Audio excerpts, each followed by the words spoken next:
Well, good morning, everybody. Neil Foley from the Business Growth Club here. And I'm really pleased to be sitting next to a good friend of mine, Ola. Good Hello, morning, Ola. hello, Neil. How are you? Yeah, I'm good, thank you. Good, good. What we're hoping to do today, and what you'll achieve by listening to this podcast, is getting the perspective, a different person's perspective on what's it like being a black businessman in Norfolk. Because it's right to call you black, I guess, isn't it, Ola?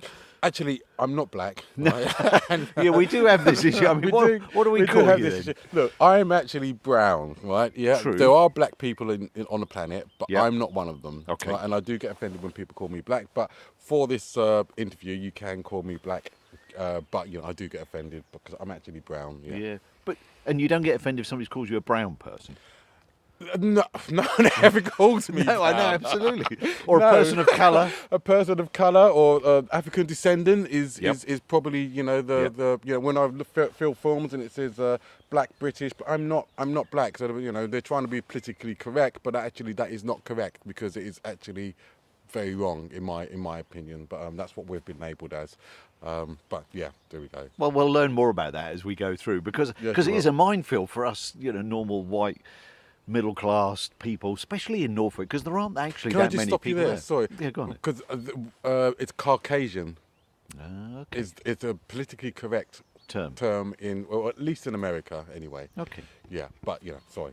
Well, Carry on. no, it's a good point, and there's a lot that we take for granted, isn't there? As I said, when you live in Norfolk, I've lived in Norfolk on and off for most of my life, and actually there aren't that many people, coloured people in Norfolk. I mean, there are a few more cosmopolitan. We've got a slightly more cosmopolitan feel in Norwich, but probably less so because you're in. If I describe this for the listeners, we're in a field in the Norfolk-Suffolk border where the broadband is fantastic. I think there's about 4 meg of broadband, so Yeah, it's right. perfect for all. But I mean, it's a very beautiful location, but it is a very rural place we're in, aren't we? Yes, it is. Yeah, I do like it here. It's it's very rural. When I first moved up here in 2005, my colleagues in Norwich, they used to call me the field Negro because, like, you know, and I can see why because I live in the middle of a field and that's kind of Uh, yeah, but I'm able to get on, and because I'm in a creative industry, you less distractions and so on, Yes. and it's a great place to be where you don't get distracted and you Yeah. can just get on and focus. And what is your business background then, Ola?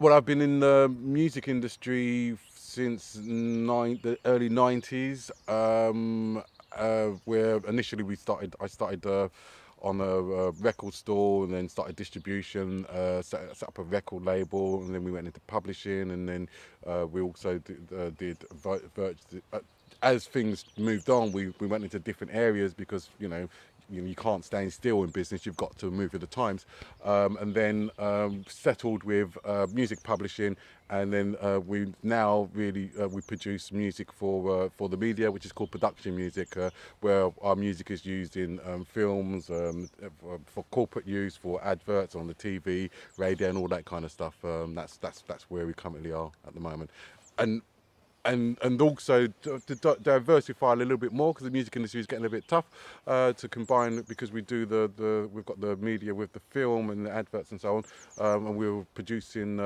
videos for our artists.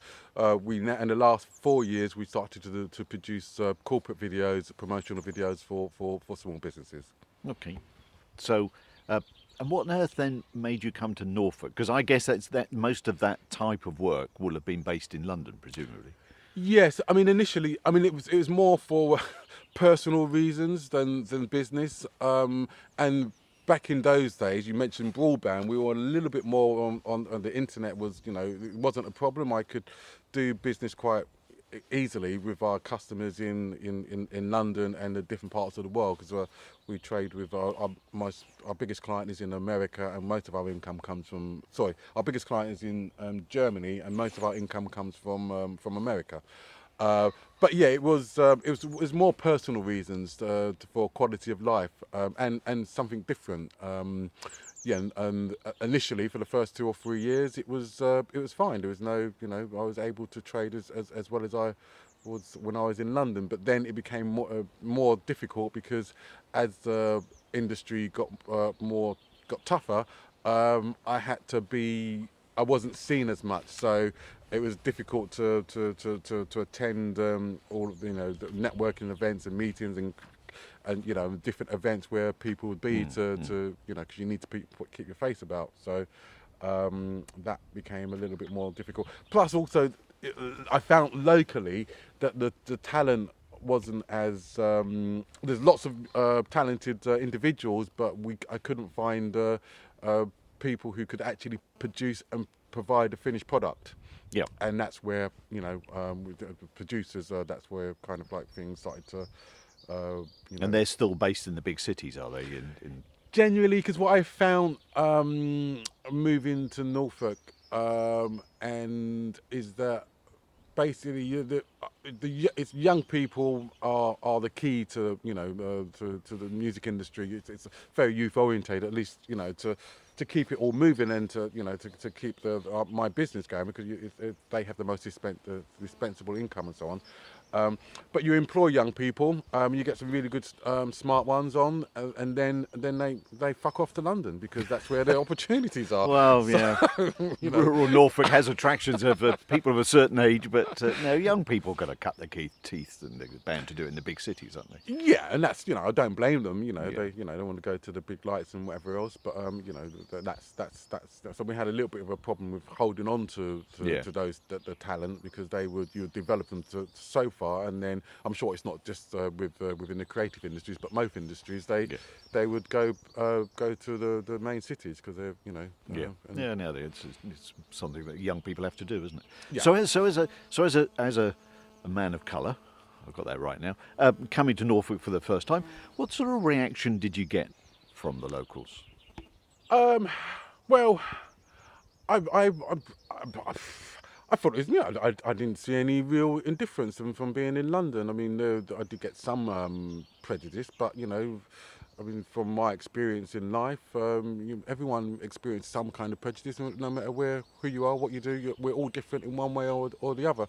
I mean, the thing about Norfolk, and one thing I did learn is that it takes, it doesn't matter where you're from. You could be just over the border in Suffolk. It takes, several years for people to get used to you or to accept you or someone.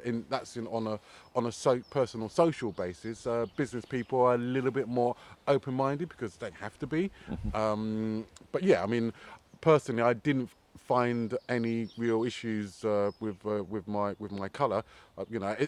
In fact, I use it as an advantage, Okay. because being a minority has its advantage. I mean, I walk into a meeting and lo and behold, there are very few people of different ethnicities in a say networking meeting of maybe 20, 30 people.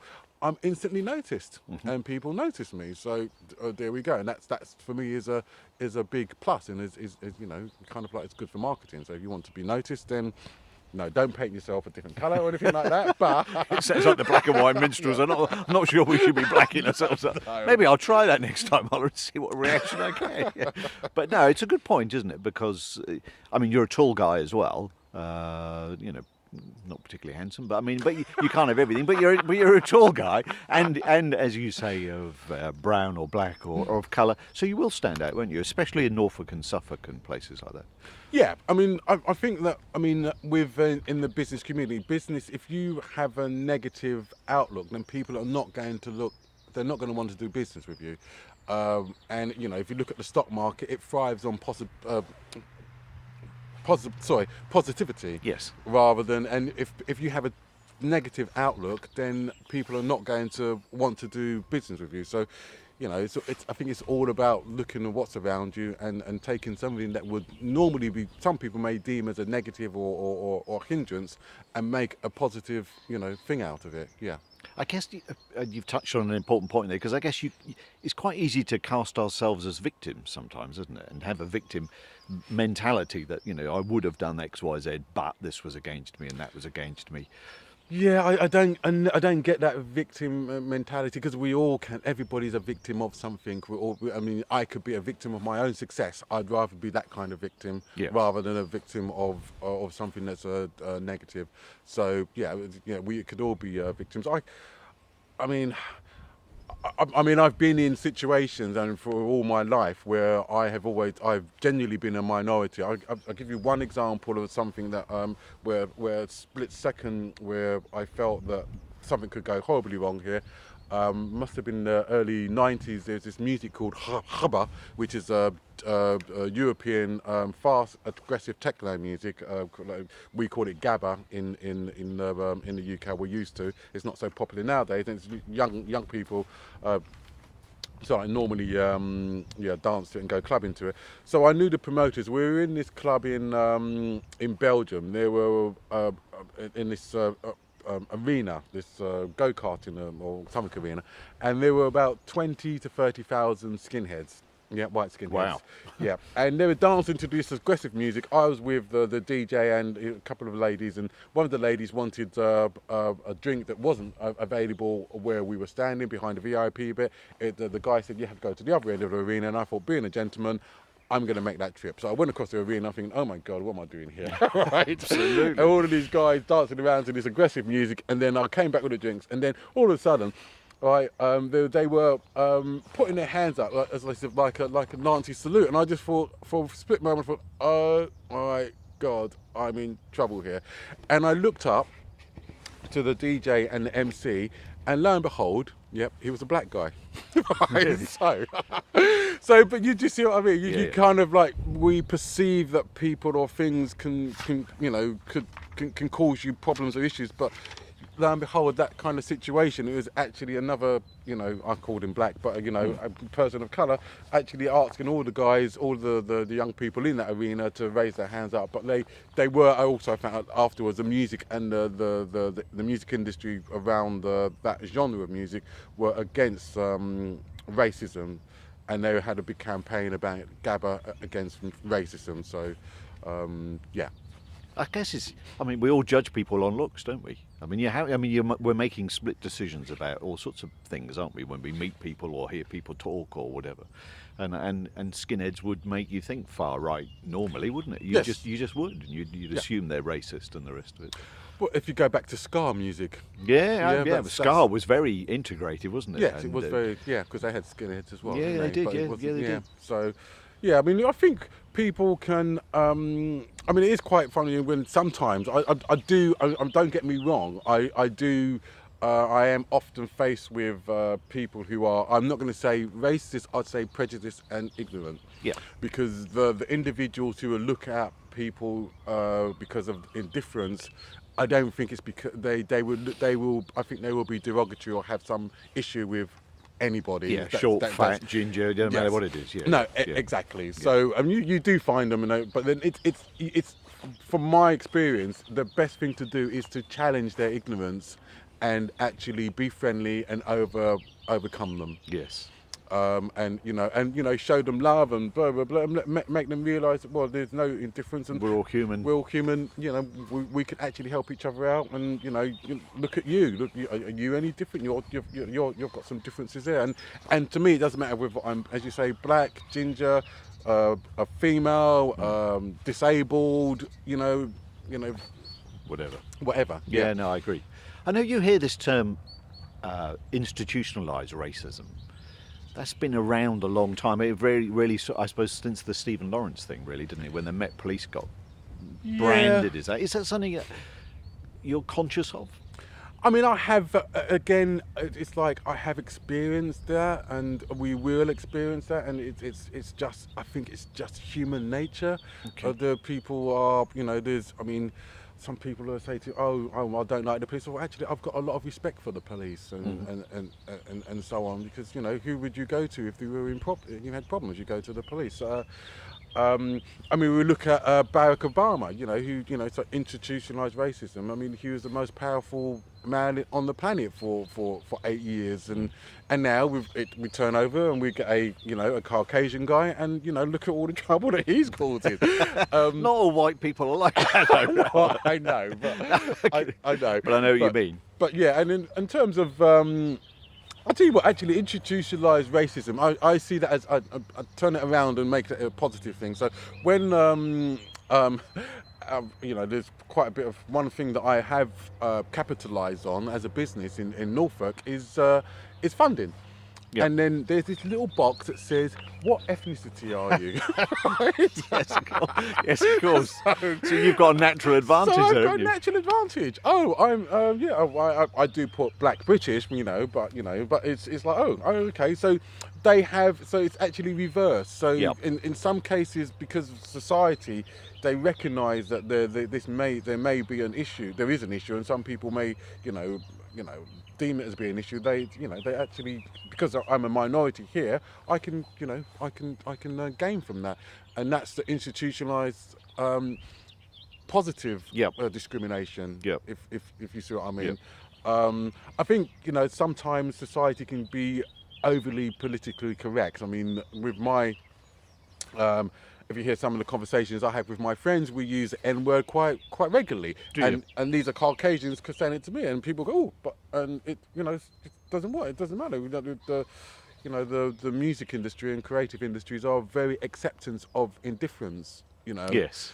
Um, I know you said that to me before in terms of because there's all of life is within the music and creative yeah, industries, and so in every, but you accept, but you do take the mick out of each other a lot, don't you? we do take the mickey out of people's indifference and ourselves, because sometimes you have to take the mickey out of yourself. Yeah, we do Yeah, take the yeah. mickey out of ourselves. I'll give you an example of an indifference. We had this lesbian lady working for us, and and she used to say to me that I don't fancy women or something or whatever, but because I'm not a lesbian. I thought, well, what are you then? Okay, you're not a lesbian. Then she was with us for about a couple of years, and she got to know all of the artists and everything over the phone and via emails and so on and so forth, and some contact.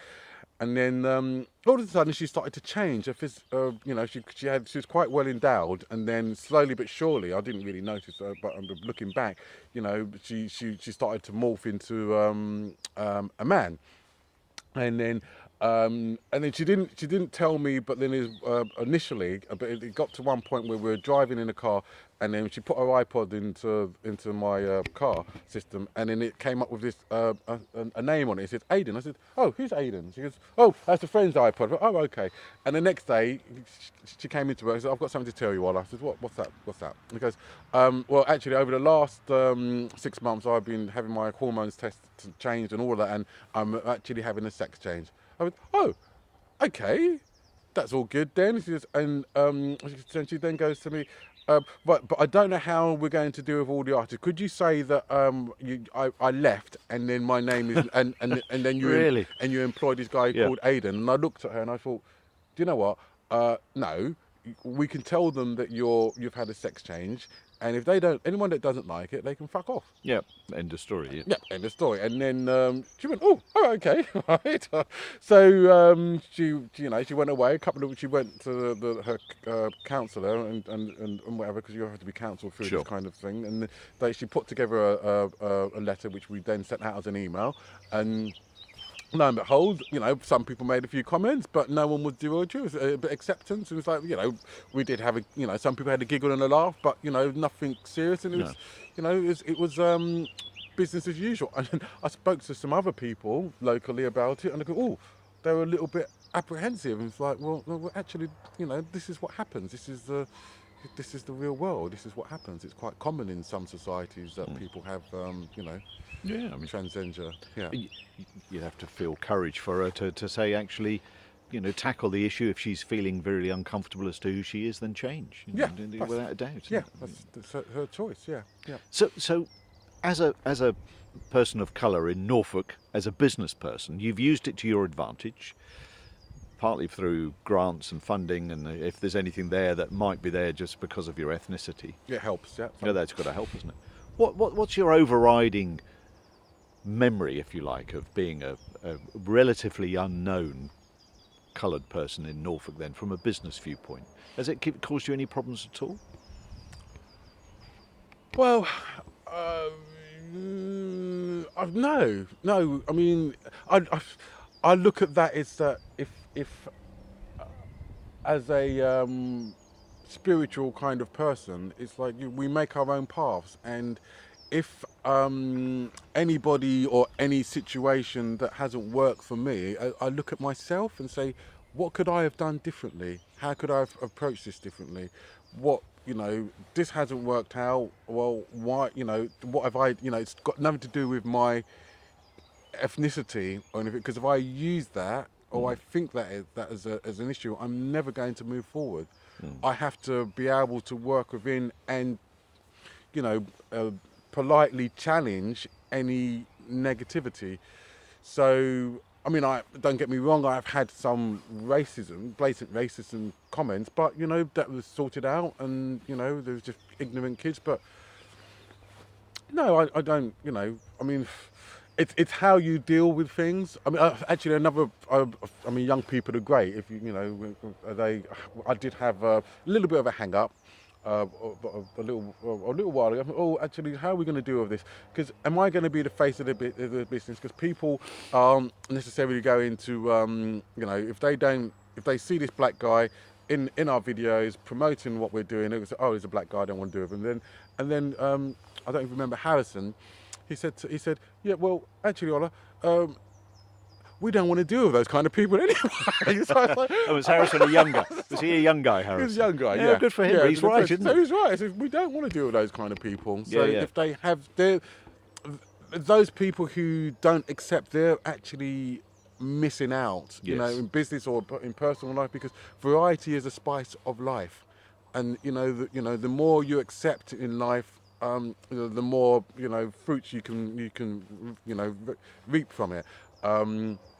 So yeah, variety is a spice of life, and it's if people that kind of don't accept others for who they are, they're potentially going to be missing out. Yeah, no, absolutely. Actually, I'll give you this is on a personal level. I have my children. I've got my ex-wife is Jewish, and my youngest daughter is Norwegian, and at Christmas time. Right, my children they celebrate Hanukkah, Norwegian Christmas, because it's on a different day than the UK, and also the English Christmas. So they get 3 sets of Christmas presents, and they love it because they're accepting and they're embracing, all of these different cultures. So there's me from Africa and accepting the British culture and so on. Then you've got the Jewish culture and you've got the Norwegian. It's like, well, wow, what it's great. Yeah, what could be better from a child's viewpoint? Exactly. Yeah. Oh, well, let's hope that continues. And help me in terms of if because I worry sometimes about the institutional racism. That there's inherent racism in all of us, as you've said earlier. But from a Caucasian or a white man's viewpoint, is there anything wrong with describing? Because I can at different occasions try to describe you to other people. And when I'm meeting somebody I don't know, so we've spoken on the phone, I always tell them, well, I'm just some sort of old sod, and I'll be wearing, I won't have a red carnation, but I'll be sitting in the corner of the hotel and the rest of it. And you could go all round the houses trying to describe Ola, saying, well, yeah, whereas actually what you need to say, well, he's a 6'4", black guy, and he'll be the only black guy you'll see in the hotel. Yeah. I mean, how do you feel about being described that way? Well, it is what it is. Yeah. Yeah, if that's what people see, if that's how they want to. Because we try and be politically correct, don't we? Saying, I don't want to be. It's like some of my, Caucasian friends or colleagues. They will use the N word or whatever. I won't say it, on here. But then I say, I think it's not what you often say; it's what you mean. True. Yeah. If it's what you mean. If you don't mean to be offensive, then if it's it's what you mean. And if that's the way to describe me, so long as you're not being, derogatory and you don't use any derogatory terms or people don't use derogatory terms, then that's fine. I don't think there's a problem with that. And would the other people that of coloured or black, how do they tend to feel about being described that way? I mean, are you unusual or are you the norm? Well, I'm people don't mind, they accept being called black or West Yeah. Indian or African or Nigerian or whatever. But I just find that, I mean, thinking about a success or people in business is like if you have a chip on your shoulder and you want to, you let your ethnicity, wherever you may be Polish, you may be Portuguese, we were all foreigners together, you know, in terms of our appearance and what have you. You know, don't let that hold you back. You just got, you know, if you have a chip, then people are not going to warm to you. Yeah, you need to integrate and forget all of that. You know that you're any different to anybody else. People only see what you want them to see. If you want them to see something that's indifferent to them because you're portraying that with a negative attitude, then that's what they're going to see, and they're not going to warm to that. Um, and then if I look at, I mean, I've in terms of Afro Caribbean people in business around Norfolk,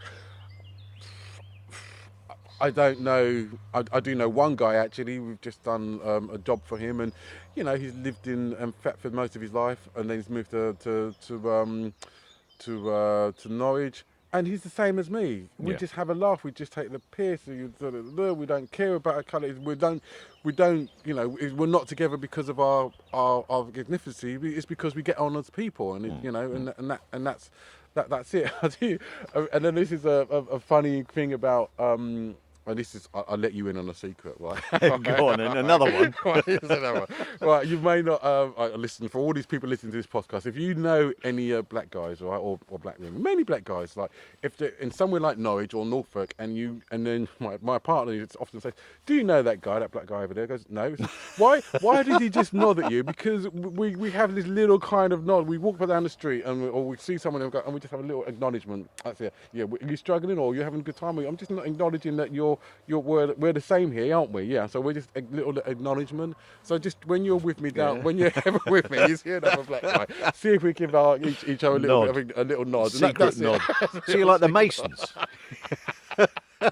You've got your own little secret codes and funny handshakes. And Yeah. Well, we don't shake hands. We just kind of go like that, and it's quite it's I've fun. never noticed that before. No, yeah, because it's Yeah, one yeah. of those. I love the way that Dawdy would say, you know, do you know that guy? Just because he's black?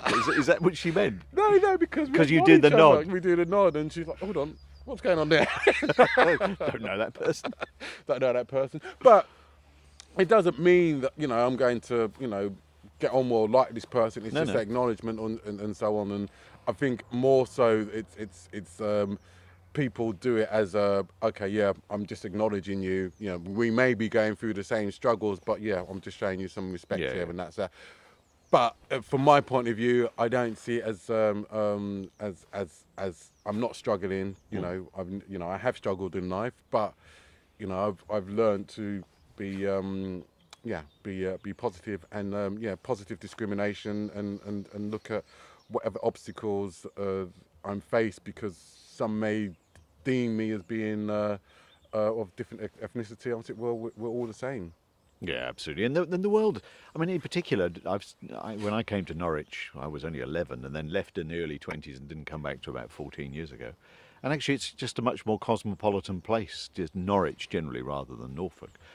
Largely, I guess, because of the university and the business parks and the food research and the rest of it. It's dragged all sorts of people from all over the world. And we've got to be better for that, haven't we? It's just a nicer feel on it. It is a nicer film. I mean, I have to be honest as well. If you go into, I mean, Thetford has a bit of a bad reputation. Yes. But I actually, I really like Thetford because of the diversity of cultures, and it's okay, they still may be European and Caucasian, but it just.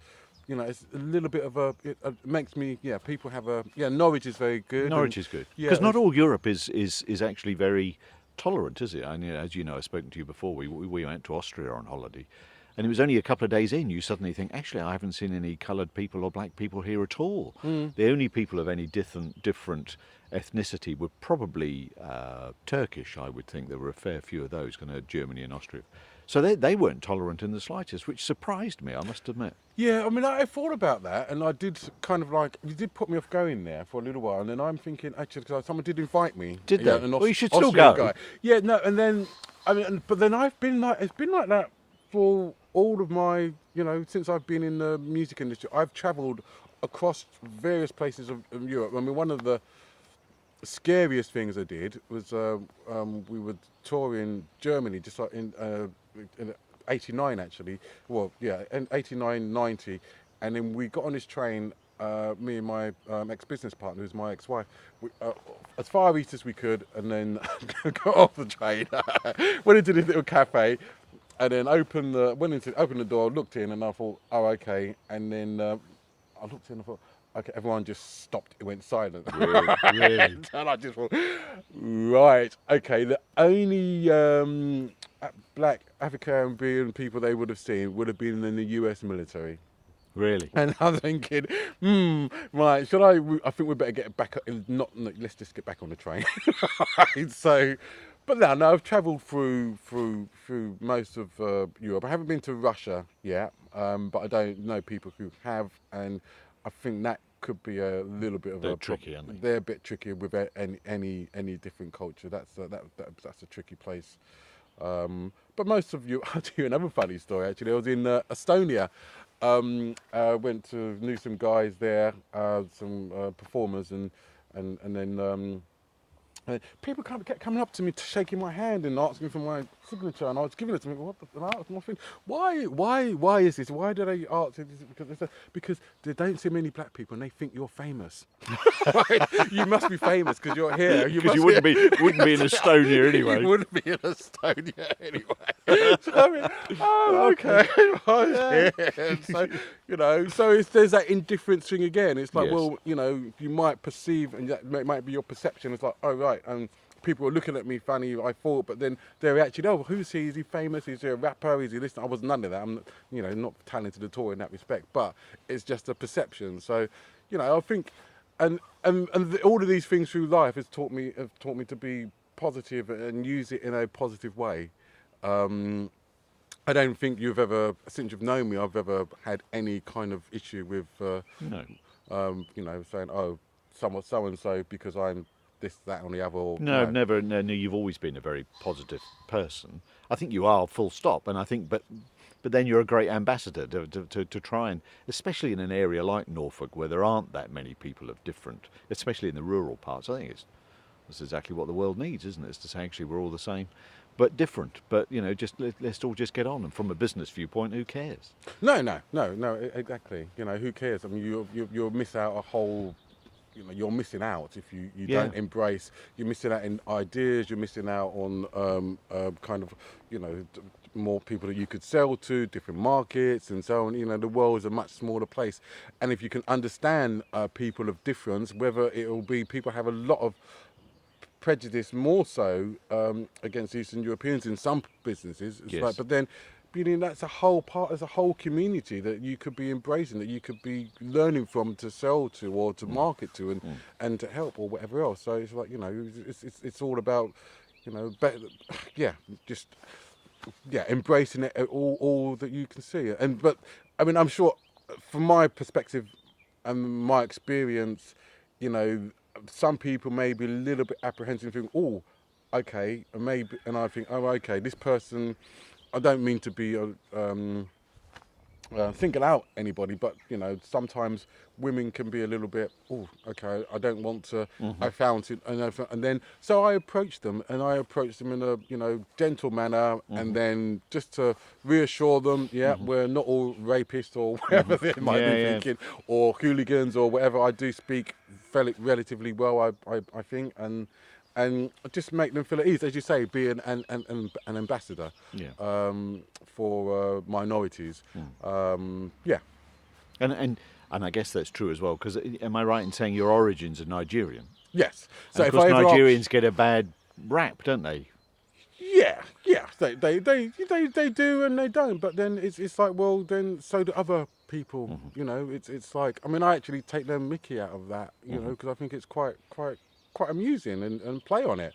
So if I ever ask you for your mother's maiden name, and your bank account details, what do you think I'm going to do with those? I may pass them on to my cousin. So those emails are starting to come out more and more now. So so just watch out. If I ask for your mother's maiden name, Okay, so Very true, Ola.